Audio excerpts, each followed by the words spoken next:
नमस्कार, आप देख रहे हैं साधना प्लस न्यूज। आप सभी का स्वागत है खबर राजस्थान के हमारे इस बुलेटिन में। आपके साथ मैं अंजलि झा। बुलेटिन की शुरुआत करेंगे, लेकिन इससे पहले नजर डालते हैं हेडलाइंस पर। सुल्तानपुर दौरे पर लोकसभा अध्यक्ष ओम बिरला, ग्रामीणों ने किया जोरदार स्वागत, कहा जनता से मिले स्नेह से अभिभूत हूं।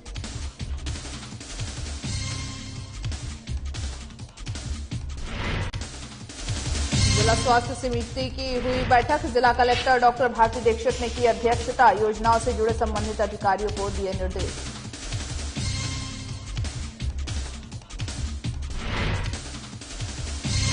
जिला कलेक्टर ने किया मेडिकल कॉलेज निर्माण कार्य का निरीक्षण, कहा निर्माण कार्य में लाई जाएगी तेजी लाई जाएगी, गुणवत्ता का रखा जाएगा खास ख्याल। कोरोना की बढ़ती रफ्तार पर लगा ब्रेक, राज्य में हटाई गई कोरोना गाइडलाइंस, राज्य में कक्षा 1 से 5वीं तक के स्कूल खुले।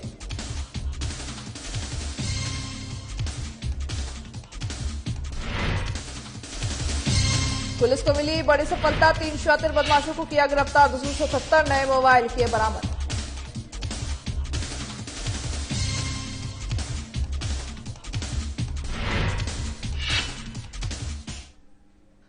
बुलेटिन की शुरुआत करते हैं खबरों से, जहां पर मिनी सचिवालय कॉन्फ्रेंस हॉल में जिला स्वास्थ्य समिति की पहली बैठक हुई है, जिसकी अध्यक्षता जिला कलेक्टर डॉक्टर भारती दीक्षित ने की है। वहीं कलेक्टर डॉक्टर भारती दीक्षित ने बैठक में विभाग के सभी योजनाओं से जुड़े अधिकारियों को राज्य सरकार द्वारा आमजनों के लिए चलाई जा रही जन कल्याणकारी योजनाओं गहन जांच और परख करते हुए कार्य संपादित करने के निर्देश दिए हैं।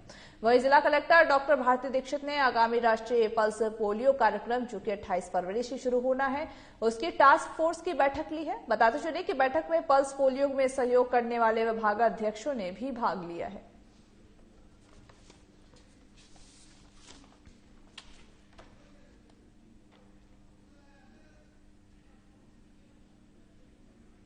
कस्बे में स्थित ग्राम पंचायत परिसर में बुधवार को एसडीएम उपेंद्र शर्मा की अध्यक्षता में सरपंचों की बैठक आयोजित की गई है। इस अवसर पर एसडीएम ने सभी सरपंचों सरकार द्वारा चलाई जा रही योजनाओं के बारे में विस्तार से जानकारी दी है। साथ ही साथ सरकार की योजनाओं से लोगों को लाभान्वित करने का आग्रह भी किया है। इस दौरान सरपंचों ने अवैध बजरी खनन के मामले को लेकर के दिन रात तेज रफ्तार से दौड़ते ट्रैक्टर ट्रॉलियों पर अंकुश लगाने की भी मांग की है। साथ ही साथ गांव में सरकारी जमीनों पर हो रहे अतिक्रमण को हटाने और अन्य समस्याओं को लेकर के अवगत कराया गया है, जिस पर एसडीएम ने सरपंचों को कार्रवाई को लेकर के आश्वासन भी दिया है।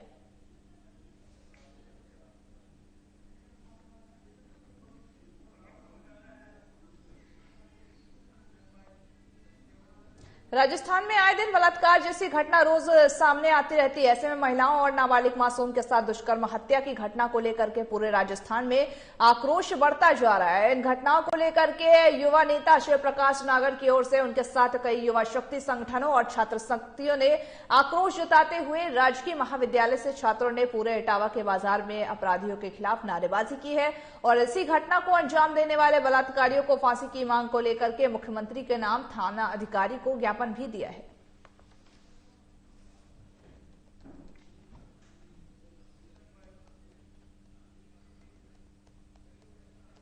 जिले में रेलवे यार्ड में क्लिंकर के मामले को लेकर के स्थानीय लोगों ने कई बार जिला प्रशासन को और मंत्री को ज्ञापन दिया है, लेकिन जब कोई कार्रवाई नहीं हुई तो स्थानीय लोग रेलवे यार्ड के पास स्थित रेलवे फाटक के पास धरने पर बैठ गए हैं। वहीं साथ ही स्थानीय लोगों की मांग को लेकर के क्लिंकर को पूरी तरह से बंद करा दिया गया है। वहीं लोगों ने यह भी बताया है कि क्लिंकर की लोडिंग अनलोडिंग के कारण उड़ते हुए धूल के कणों से मानव के लिए नुकसानदायी है और इसको लेकर के प्रशासन को कई बार अवगत कराया जा चुका है, लेकिन इसके बावजूद भी धरने पर बैठे हुए रमेश चंद्र ने कहा कि लोडिंग की गाड़ियां क्लिंकर भरने के लिए आती है तो उन्हें हाथ जोड़कर लौटा देते हैं। जब तक क्लिंकर बंद नहीं होता है तब तक हम धरने पर बैठे रहेंगे। मंत्री साहब के पास में हम कम से कम 10 दफे जा चुके हैं और उन्होंने बार बार यही आश्वासन दिया है कि हम इसको नहीं चलने देंगे, हम इसको बंद करवा देंगे, ये कर देंगे। उसके बाद में फिर वही क्लिंकर दोबारा चालू हो जाता है और हमारी जनता की कोई आवाज नहीं सुन रहा है। सब जो है उसी के पक्ष में जा रहे हैं। कौन से मंत्री से मिले थे आप? हम सुभाष गर्ग से मिले, सुभाष गर्ग जी से कई बार मिले। बाकी आश्वासन ये देते थे कि हम बंद करा देंगे, पर आज तक कोई भी सुनवाई नहीं की गई। इसीलिए परेशान होकर हम जो है यहाँ पर आकर के जो है ये धरना दिया है। आपका नाम बताइए। कंशीलाल शर्मा।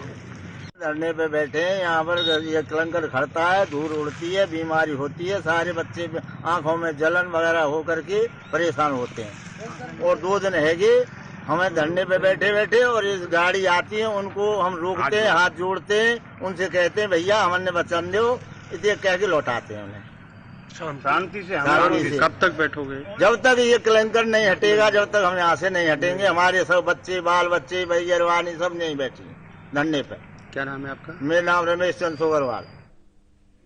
बुलेटिन में आगे बढ़ेंगे, लेकिन इससे पहले रुकते हैं एक छोटे से ब्रेक के लिए। जल्द होंगे हाजिर।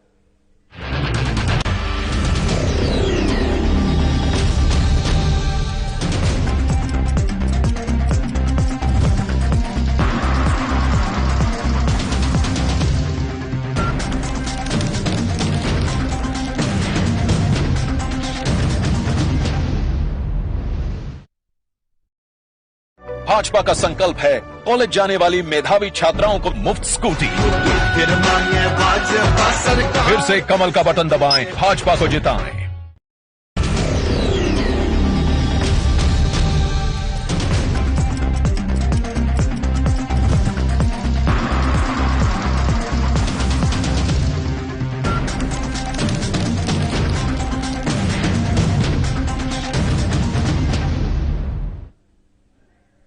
ब्रेक के बाद आप सभी का एक बार फिर से स्वागत है। झारखंड के हमारे राजस्थान के हमारे से बुलेटिन में बढ़ते हैं खबरों की ओर, जहां पर कहा जाता है कि कथक नृत्य भारत के उत्तर प्रदेश का प्रमुख शास्त्रीय नृत्य है। आपको बताते चले कि कथक नृत्य को जब कोई भी कलाकार अपने पैरों में घुंघरू बांधकर भाव से परिपूर्ण हौले हौले रखते हुए किसी पटकथा और कहानी को दर्शाकर करते हुए नृत्य करते हैं तो वह दृश्य बेहद ही मनोहारी हो जाता है।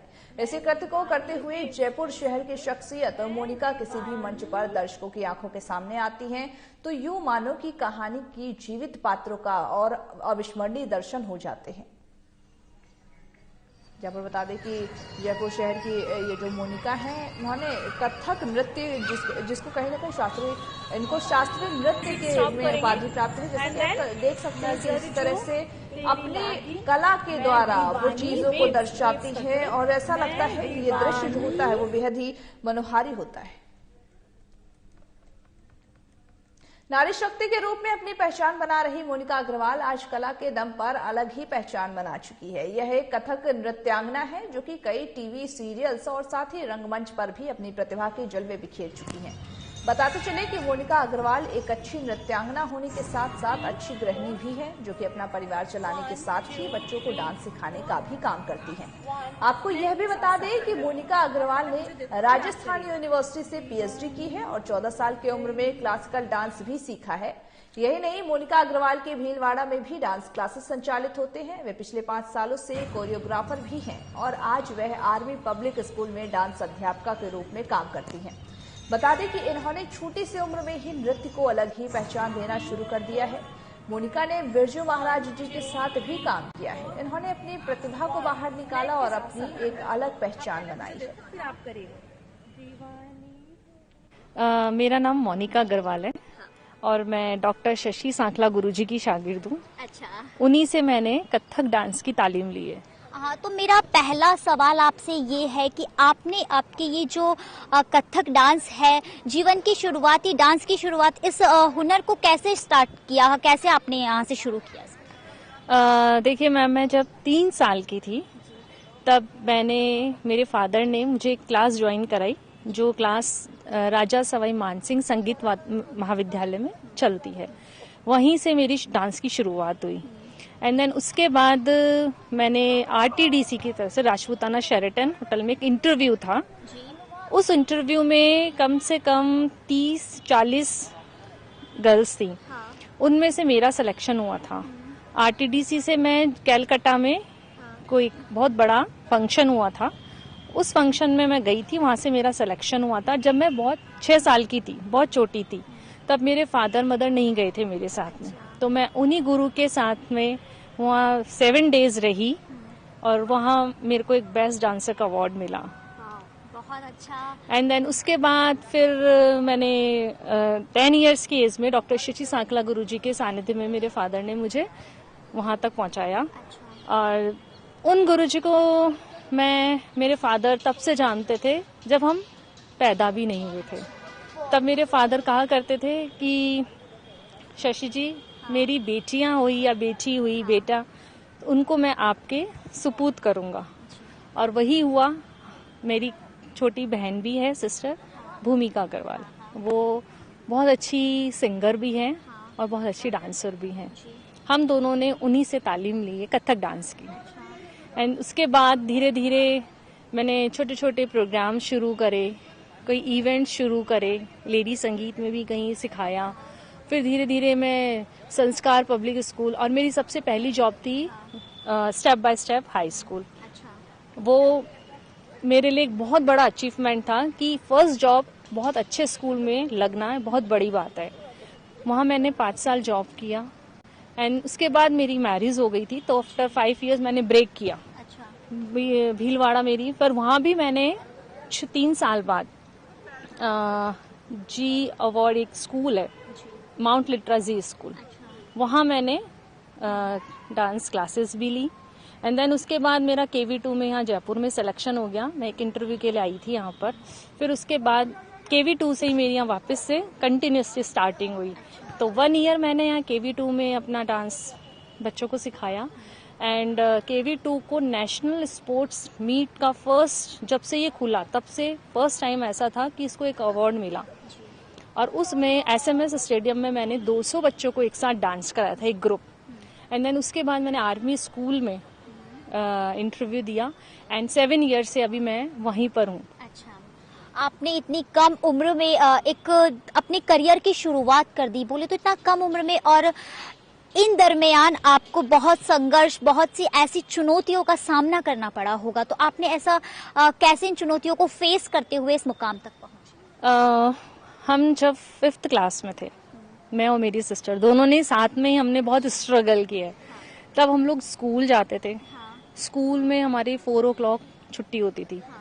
प्रिंसिपल की परमिशन मेरे फादर ने ली कि आप इन्हें 3 o'clock छोड़ें। बट ऐसा कहीं नहीं होता है कि कोई स्कूल हर पूरा ईयरली आपको ऐसा छोड़े।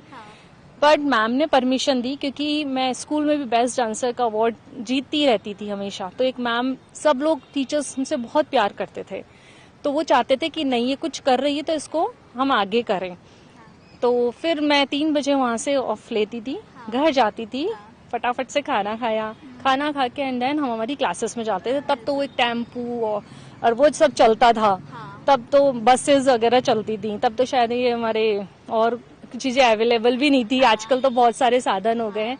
हम वहाँ जाते थे, या कभी नहीं भी होता तो मेरे फादर 2 घंटा वहाँ मेरी जयपुर कथक केंद्र में बैठते थे वहाँ पे कि भाई लड़कियां हैं। क्योंकि आजकल का तो ये जमाना है कि फादर मदर को टाइम ही नहीं होता है इतना टाइम देने के लिए कि हम बच्चों को सिखा रहे हैं तो उनके लिए वेट करें। हम उनके लिए कोई सा भी साधन प्रूफ कर देते हैं, गाड़ी है तो ड्राइवर प्रूफ कर देते हैं, ऑटो लगा दिया, कुछ भी मैनेज कर दिया। बट उस समय इतना नहीं था। कि मेरे फादर हमेशा गाड़ी अपनी स्कूटी पे बिठा के और हमारे लिए 2-2 घंटा वहाँ वेट करते थे जब तक हम डांस क्लास से वापस नहीं आते थे।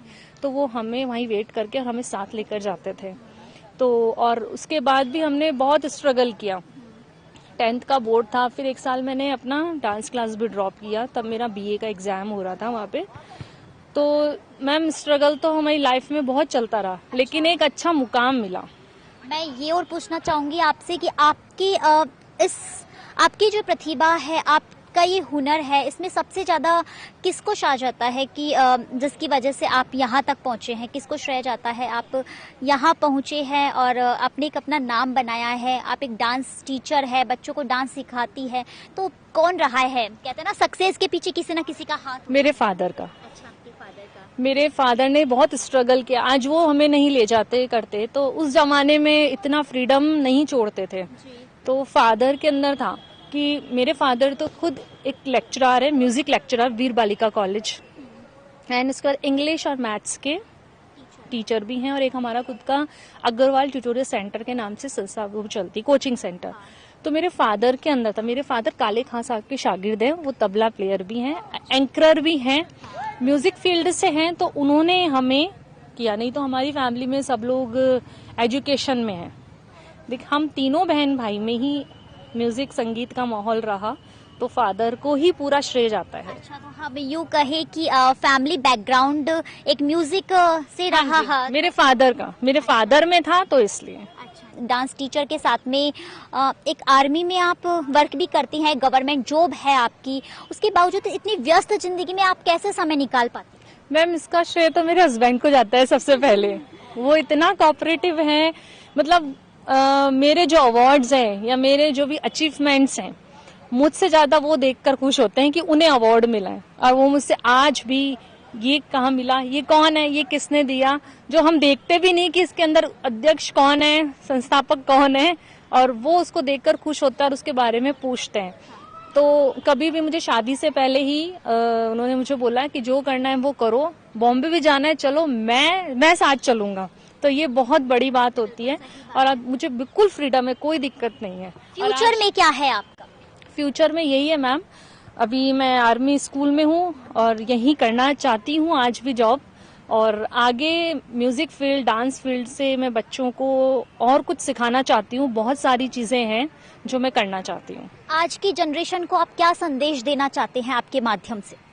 मैम, आज की जनरेशन से तो मैं ये संदेश देना चाहती हूँ कि जो ये नई पीढ़ी है, ये इनकी सोच, ये जो है ना कि हमें नहीं करना या हमें ऐसे करना है, हमें ऐसे रहना है, वो कभी भी आगे नहीं बढ़ता है।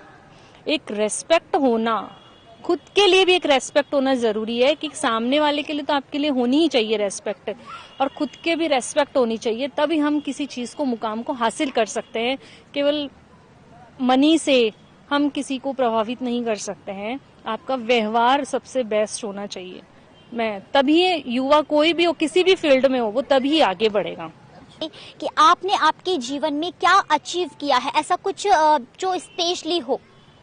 मैम, स्पेशली तो यही है कि मुझे कम ही उम्र में मूवीज में काम करने का मौका मिला एंड सीरियल्स में। और सबसे पहले सीरियल था मेरा मोहन कव्या का। अच्छा। इंद्रधनुष। हाँ। टीवी सीरियल जो दूरदर्शन पे आया करता था। और मोहन कव्या जो थे, वो जिन्होंने सावन भादो मूवी बनाई थी रेखा की। बिल्कुल जी, तो उन्हीं के साथ में मैंने काम करने का मुझे मौका मिला। ये मेरा सबसे बड़ा अचीवमेंट है। एंड देन उसके बाद मैंने ओजी रे दीवाना नीलू जी के साथ में मूवीज में काम किया और डांस को परफॉर्म किया। एंड देन उसके बाद में जोधा अकबर मूवी आई थी, उसमें भी मुझे ऐश्वर्या जी के साथ में बैकग्राउंड में डांस करने का मौका मिला। तो मेरे लिए तो ये सबसे बहुत है। और अभिनेता कल्चर सोसाइटी में भी मैंने कोरियोग्राफ किया डांस, एंड सूफियान खान के नाटक में भी मैंने डांस कोरियोग्राफ किया। तो ये मेरे लिए बहुत सबसे अचीवमेंट की बात है कि मुझे मूवीज एंड सीरियल्स में बहुत काम मिला और काम किया। आप जाने से पहले आपसे एक सवाल और करना चाहूंगी मैं। अपने हमारे जो दर्शक हैं आपको देख रहे हैं, उनको आपकी प्यारी सी सुंदर सी वाणी से थोड़ा सा गाकर भी दिखा दीजिए। कुछ सुर ताल मिल जाए तो और ही अच्छी बात है। ये माइक है, आप बोलिए बस इसमें। मैं एक आपको सर्दी से रिलेटेड ये गाना सुनाती हूँ, उस्न पहाड़ों का क्या कहना। ये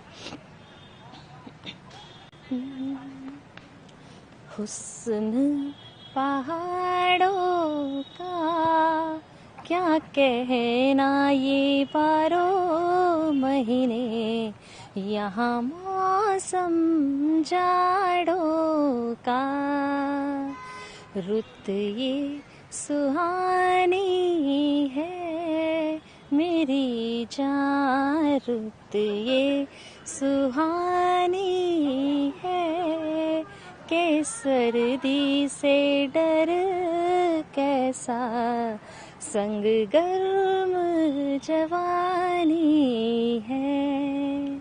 वाह वाह, क्या गाते हैं आप। आपकी जो ये सुर है, जो आपकी आवाज सुनी है, कहीं ना कहीं दिल को छू गई है। बहुत ही अच्छा। आपने देखा कि दर्शकों, आपने देखा कि कितना अच्छा इन्होंने परफॉर्मेंस दिया है और कम उम्र में इन्होंने इतना संघर्ष किया है, आज अपना नाम बनाया है। कई अचीवमेंट ऐसे जिन्होंने अचीव किए हैं, बहुत संघर्ष किया है। जैसा आप देख सकते हैं। और इन्होंने यही बोला है कि भाई रेस्पेक्ट के साथ में आज की जनरेशन को आगे बढ़ना चाहिए। तो बस मैं इतना ही कहकर अपने शब्दों को विराम दूंगी। साधना प्लस के लिए मैं पूजा जोशी। देखते रहिए हमारे इस खास प्रोग्राम को, घर की लक्ष्मी बेटियां। प्रदेश में आज से सब कुछ पहले जैसा हो गया है। बता दें कि कोरोना से जुड़ी सभी तरह की पाबंदियां आज से हट गई हैं और कोरोना का असर कम होते ही सरकार ने एक बड़ा फैसला किया है। ऐसे में आज से प्रदेश में किसी भी तरह की कोई पाबंदी नहीं रहेगी। साथ ही साथ 5वीं तक के स्कूल भी प्रदेश में खुल गए हैं। बता दें कि कोरोना ने शिक्षण व्यवस्था पर सबसे ज्यादा असर डाला है। कोरोना की तीसरी लहर की आशंका में 2 जनवरी से बंद किए गए थे विद्यालयों को। नगरीय क्षेत्रों में 5वीं तक की सरकारी और गैर सरकारी स्कूल आज से खोल दिए गए हैं। वहीं बच्चों का इंतजार अब खत्म हो गया है और आज से छोटे बच्चे भी स्कूल जाने लगे हैं। साथ ही साथ गृह विभाग के आदेशों के अनुसार उन स्कूलों को, उन बच्चों को भी बुलाया जा रहा है जिनके माता पिता लिखित में सहमति देंगे।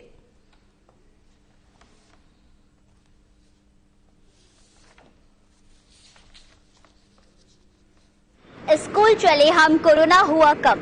कोरोना की तीसरी लहर की आशंका में 2 जनवरी से बंद किए गए नगरीय क्षेत्रों में 5वीं तक के सरकारी और गैर सरकारी स्कूल आज से फिर से खुल गए हैं। गृह विभाग की ओर से जारी आदेश के अनुसार उन बच्चों को स्कूल बुलाया गया है जिनके माता पिता या अभिभावक लिखित में सहमति देंगे।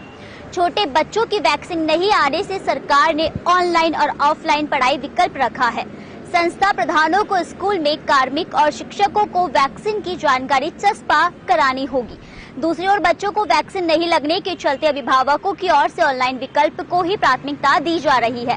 बता दूं कि स्कूल खोलने के बाद सरकार 12वीं तक की ऑनलाइन और ऑफलाइन पढ़ाई को विकल्प रखकर जारी किए हुए है, लेकिन गाइडलाइन में परीक्षाओं को लेकर स्पष्ट दिशा निर्देश नहीं होने से कई स्कूल 1 से 12वीं तक के विद्यार्थियों पर ऑफलाइन परीक्षाओं का दबाव भी बना रहे हैं। अब देखना यह होगा कि स्कूल खुलने के बाद जिन दिशा निर्देशों का हवाला दिया जा रहा है उससे बच्चों के भविष्य पर कितना असर पड़ने वाला है, यह तो आने वाला रिजल्ट ही बताएगा। जयपुर से वीडियो जर्नलिस्ट जयंत शर्मा के साथ साधना प्लस के लिए पूजा जोशी।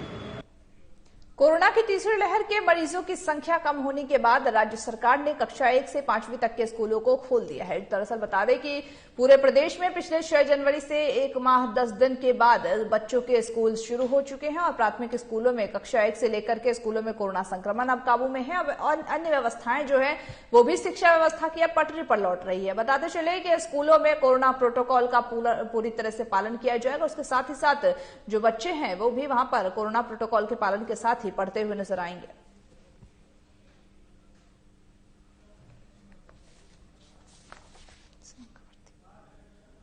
अभी छोटी कक्षाएं 1 से 5वीं तक की प्रारंभ हो गई हैं। सभी बच्चों को कोरोना की गाइडलाइन का पालन करने के लिए कह दिया गया है। सभी बच्चे प्रॉपर मास्क लगा करके आए, सैनिटाइज लेकर के आए और प्रॉपर दूरी बनाए। Aravali secondary public school. नाम क्या है आपका? बनीता भाई। मैं गजेंद्र सिंह, प्रधानाध्यापक मॉन्टेसरी किला।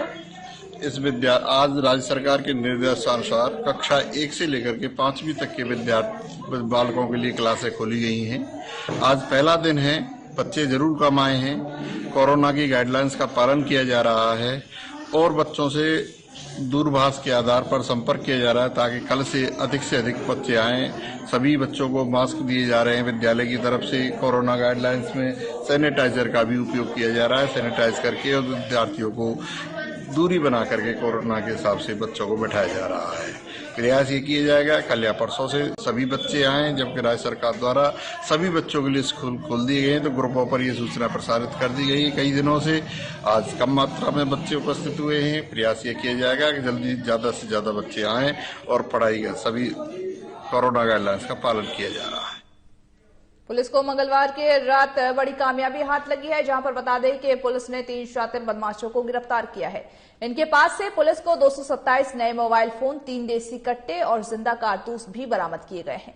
वही बदमाशों ने बताया कि जयपुर मुंबई हाईवे पर चलते हुए कंटेनर से उन्होंने अपने 3 अन्य साथियों के साथ मिलकर के मोबाइल चोरी किए थे। बताते चले कि इन मोबाइलों की बाजार में कीमत करीब 1 करोड़ के आसपास की बताई जा रही है। वही पुलिस ने बदमाशों से पूछताछ भी जारी कर दी है।